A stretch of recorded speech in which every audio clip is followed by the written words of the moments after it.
আপনাদের নেতা চাঁদাবাজি করেছে এবং সেটি নিয়ে একটি সংঘাত তৈরি হয়েছে। অভিযোগ আসছে, প্রমাণ পাওয়া যায় না।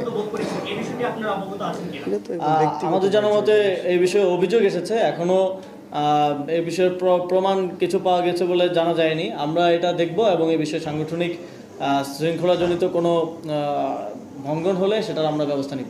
আমরা যখন দেখলাম যে প্রশাসকের নিয়োগের প্রজ্ঞাপনে নির্দিষ্ট কোনো সময়ের উল্লেখ নেই এবং আমরা শুনলাম যে যিনি স্থানীয় সরকার মন্ত্রী আছেন তিনি একটি প্রশ্নের উত্তরে বলছিলেন যে সিটি কর্পোরেশনগুলোর মেয়াদ শেষ হলে নির্বাচনের বিষয়ে ভাবা হবে। হয়তো উনি ইনফর্ম না বা ওনাকে জানানো হয়নি।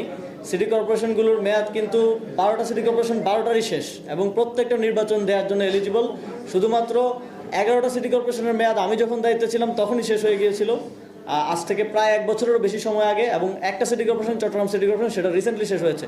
সুতরাং প্রত্যেকটা সিটি কর্পোরেশনের নির্বাচন দেওয়ার জন্য উপযুক্ত। এমন সময়ে নির্বাচন না দিয়ে কোনো নির্দিষ্ট সময়সীমা উল্লেখ না করে প্রশাসক নিয়োগ দেওয়াটা আমরা মনে করি এটা একই সাথে অগণতান্ত্রিক এবং একই সাথে এটা লেভেল প্লেইং ফিল্ডকে নষ্ট করবে। প্রশাসক হচ্ছে সে যদি প্রশাসকের পদে থেকে নির্বাচন করে অথবা তার দলের কাউকে সহযোগিতা করে তাহলে অন্যদের জন্য নির্বাচন করাটা কঠিন হয়ে যাবে এবং সেখানে বসে থেকে নির্বাচন করা। আমরা দেখেছি বিএনপি সবসময় বলে এসেছে যে তারা তত্ত্বাবধায়ক সরকারের অধীনে নির্বাচন চায়, তারা দলীয় সরকারের অধীনে নির্বাচন চায় না। কিন্তু এটাও একই অবস্থায় হয়ে যাচ্ছে।